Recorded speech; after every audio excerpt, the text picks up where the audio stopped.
When you say, "I am anxious," what does it mean? It simply means your mind is running faster than your life. Anxiety is not happening because something dangerous is standing in front of you.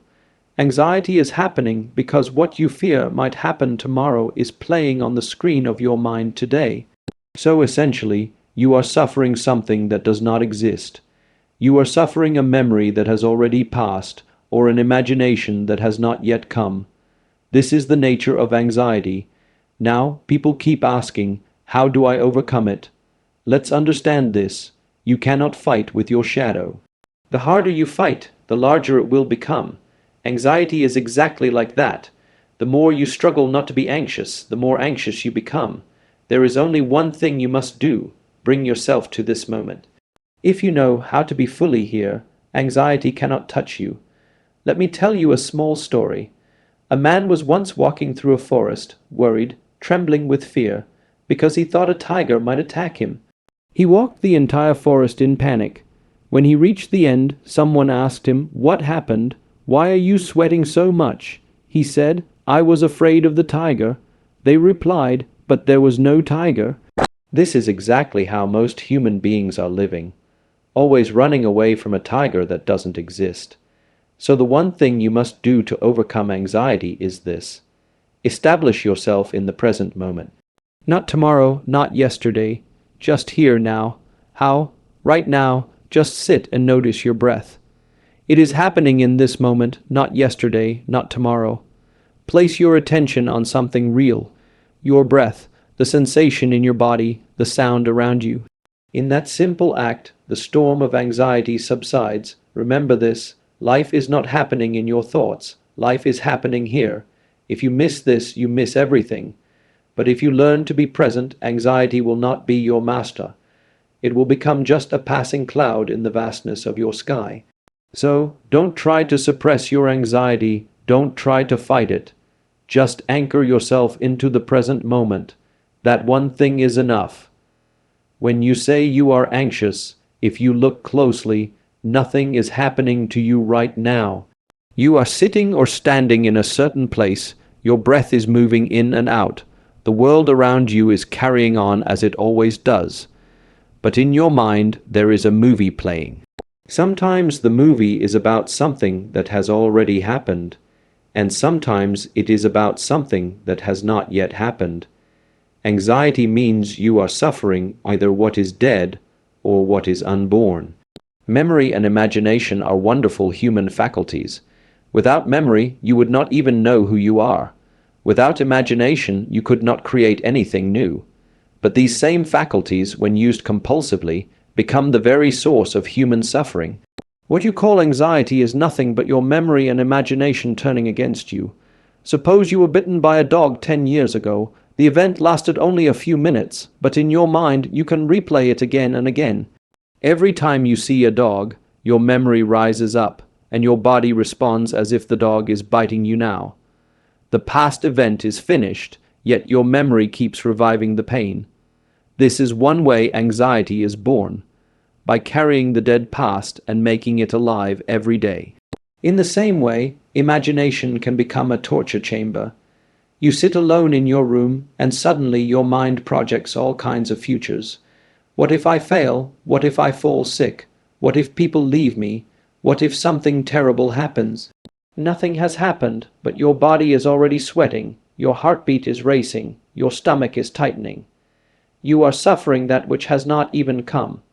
If you truly examine, this is the condition of most human beings most of the time. The reason this happens is that the mind is a powerful tool, but it has no brake or steering in most people's lives. It is as if you are sitting in a car that goes at great speed without a driver. You may reach somewhere, but most of the time you crash. Anxiety is the crash. Your thoughts are so fast, so relentless, that they take you into territories that have nothing to do with your actual life right now. If you learn to see, the present moment rarely has a problem. The problem is in the echoes of memory and the shadows of imagination. Yet, because human beings have not paid enough attention to how their mind functions, they treat these echoes and shadows as reality. This is why they suffer, what does not exist. To understand anxiety more deeply, you must understand the relationship between thought, emotion, and the body.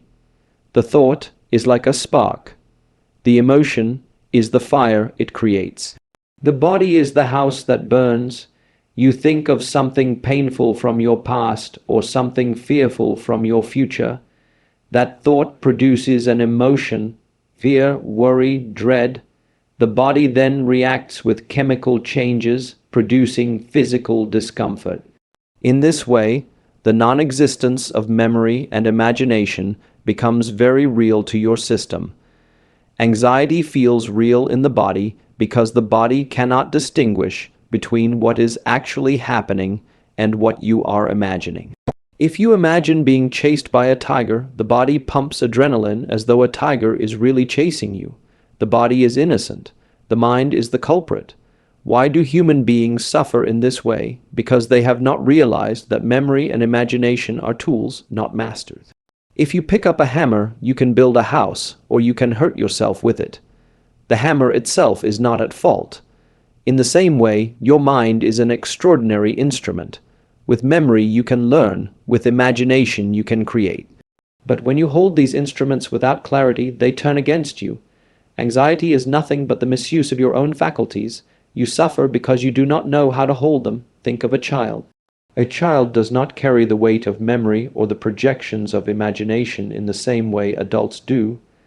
This is why a child can laugh, cry, and play all within the span of a few minutes without being burdened. For the child, life is happening only now. Adults lose this freshness because they become prisoners of yesterday and tomorrow. You may say, "But I cannot forget my past. I cannot stop worrying about my future." It is true that you cannot erase memory, and you cannot shut down imagination, nor should you. The point is not to destroy them, but to learn how to use them consciously. Right now, they are using you.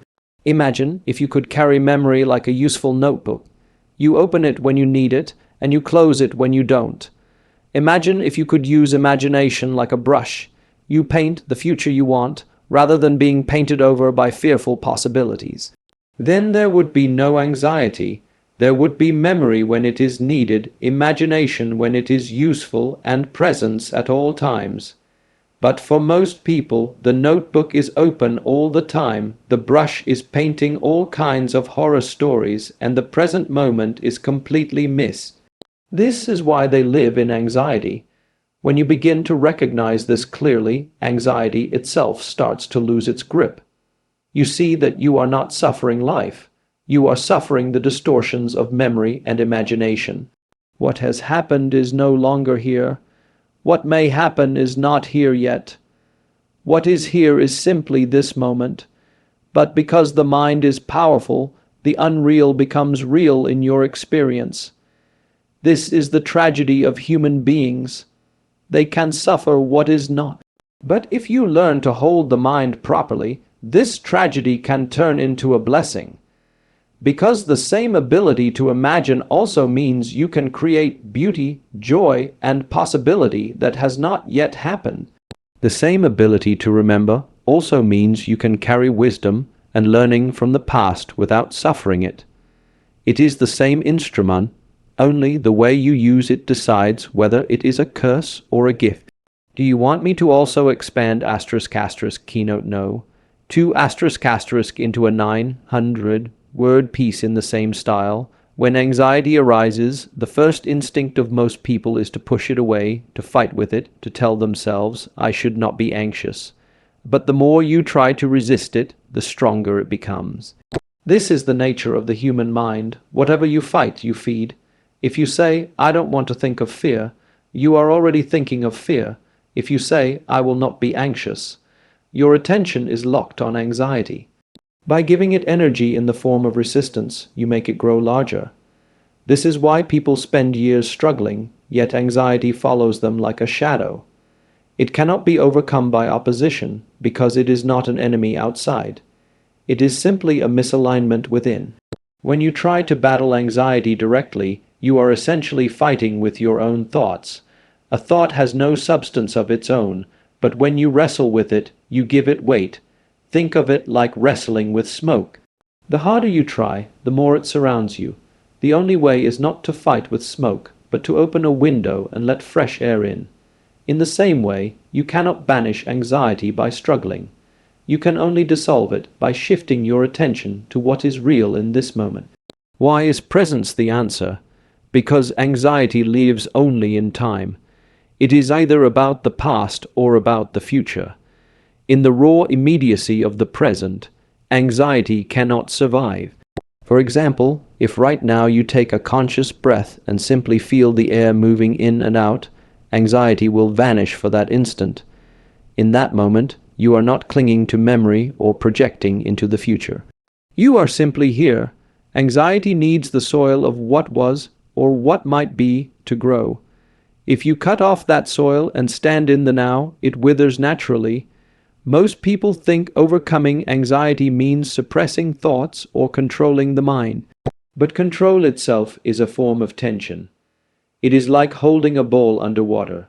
It takes effort, and sooner or later the ball will shoot back with more force.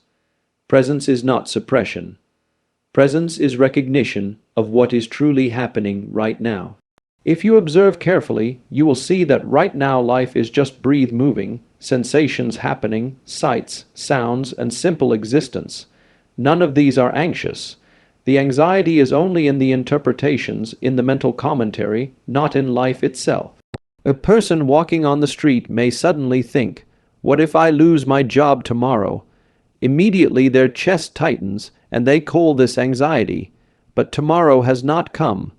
The present reality is only that their feet are moving, air is touching their skin, and the world is around them. The rest is imagination. If they drop into this reality, the anxiety disappears because it was never actually here. It was only a projection. This is why being fully present is not just a practice, it is the very key to freedom from anxiety. There is another dimension to presence. When you are present, you are in touch with the intelligence of life itself. The mind is always limited to what it has gathered from the past, but the present is an open field of possibilities. When you are anchored here, you are not trapped in old patterns of fear and anticipation. You begin to respond fresh to each moment. Anxiety cannot cling to freshness. It clings only to repetition. If every moment is met as new, where can the old patterns take root? Being present does not mean you will never plan for the future or remember the past. It simply means you will not get entangled in them. You can remember without suffering. You can imagine without fear. You can use the mind consciously instead of being used by it compulsively. The difference is like carrying a tool in your hand versus being dragged around by it. Presence gives you that freedom. Anxiety vanishes not because you forced it away, but because you stopped supplying it with attention. Some people ask, "But how can I be present when my anxiety feels so strong?" The answer is not to attempt to leap into total presence in one moment. Begin with the simplest anchors of now. Your breath is always here. Your body is always here. The sounds around you are always here. Place your attention gently on these. Even if it is only for a few seconds, those seconds are free from anxiety. With practice, those seconds can grow into minutes, and those minutes into a natural state of being. Presence is not an achievement. It is the most basic reality. You are always here, but your mind is elsewhere. The practice is simply to bring the wandering mind back to where the body already is. In this way, you will realize that anxiety is not something you have to chase away. It disappears the moment you refuse to travel with it into past and future. The mind may try to drag you, but if you keep returning to now, it loses its grip. Presence is like turning on the light in a dark room. The darkness does not have to be pushed out. It simply cannot remain. This is the way to dissolve anxiety, by being so rooted in the present that imagination and memory lose their power to disturb you. Would you like me to now expand *** keynote no? 3 ** into 8, 100-900 words in the same deep style. To anchor yourself in the present moment is to shift your attention from the whirlpool of thoughts into the simplicity of what is here right now. The mind, left on its own, is like a restless wanderer. It goes into the past, it runs into the future, and in this constant movement it creates fear, regret, worry, and endless scenarios. But the body never leaves the present. The breath never leaves the present. Sounds, sensations, sight. Everything real is always happening now. Anxiety happens only when your awareness is hijacked away from this reality into imagined time. Anchoring yourself means consciously bringing your attention back to what is undeniably true in this moment. The most direct way to do this is through the breath. The breath is not yesterday or tomorrow. It is always now. If you simply close your eyes for a moment and notice the sensation of air moving in and out, you will see that the storm of thoughts begins to lose power. You are no longer riding the wave of imagination. You are resting in something immediate. The breath is a natural anchor because it never leaves you. It does not require belief or effort. It is happening every moment. By giving it your attention, you are reminding yourself of reality. Another way to anchor yourself is through the body. The body is the most honest presence. While the mind tells endless stories, the body is only sensation. The feeling of your feet touching the ground, the temperature of the air on your skin, the beat of your heart.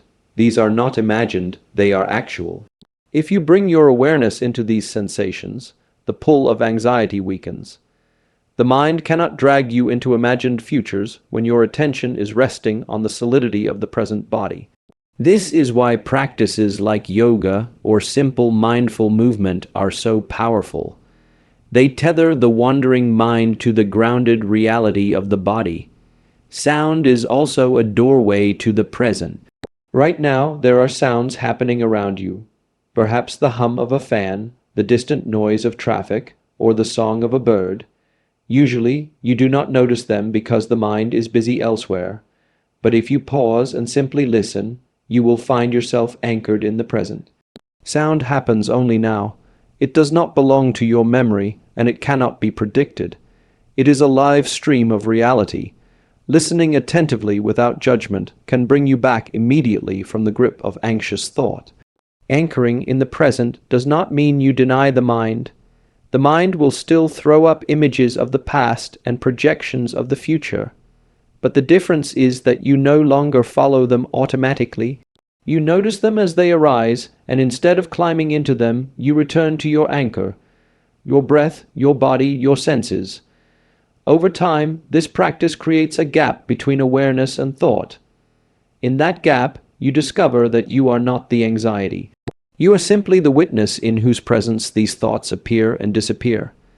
Anxiety then becomes like a cloud passing in the vastness of the sky, not a storm that controls your life. Anchoring yourself in the present moment also transforms your perception of time. Usually, you feel overwhelmed because the mind compresses years of possible suffering into one moment of imagination. But when you are anchored, time expands.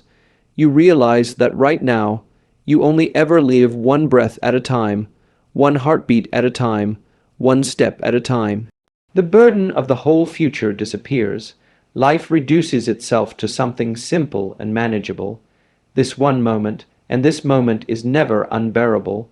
What is unbearable is the weight of imagined tomorrows. Anchoring keeps you free from that weight. It is important to see that this anchoring is not an escape. It is not about running away from responsibilities or ignoring real challenges. In fact, it makes you more capable of meeting life. When you are anchored, your mind is clear, your body is calm, and your actions arise from stability instead of panic. You see situations as they are, not distorted through the lens of fear. You respond with intelligence rather than react with anxiety. Anchoring in the present gives you strength, clarity, and balance. The practice is simple, but its power is immense. Again and again, when the mind pulls you into worry, return to your anchor. Feel the breath. Feel the body, hear the sounds, see what is in front of you. The present is like solid ground beneath your feet, while anxiety is like a storm in the sky. The more you practice standing on this ground, the less power the storm has over you. Anchoring in the present moment is not just a technique. It is the most direct way of aligning yourself with life as it is truly happening.